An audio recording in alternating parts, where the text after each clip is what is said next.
What's going on, brothers and cards family? Happy Tuesday. Today I want to talk about being a follower of Jesus.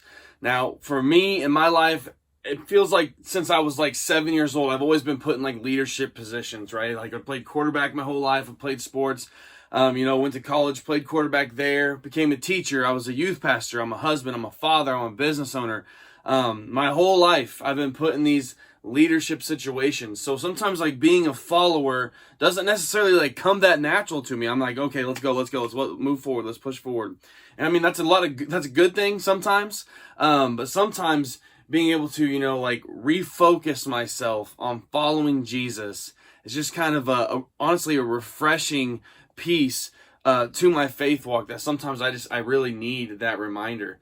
I think if we ask ourselves, like, hey, who do you want to serve? Like, the idea of serving isn't always, something that we're excited to do. The idea of being a follower, it sounds a little bit more appealing than being a server. But if we put the two together, like Jesus does, it kind of gives us a different perspective. In fact, Jesus says, those that serve me, follow me.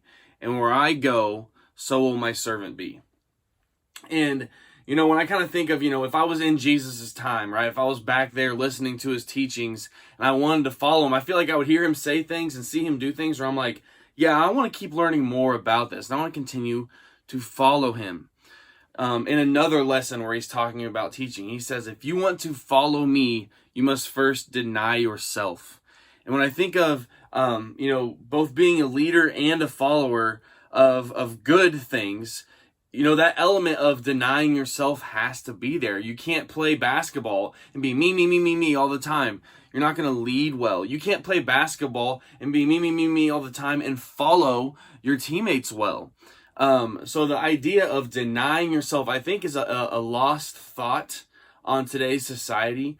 But deny yourself.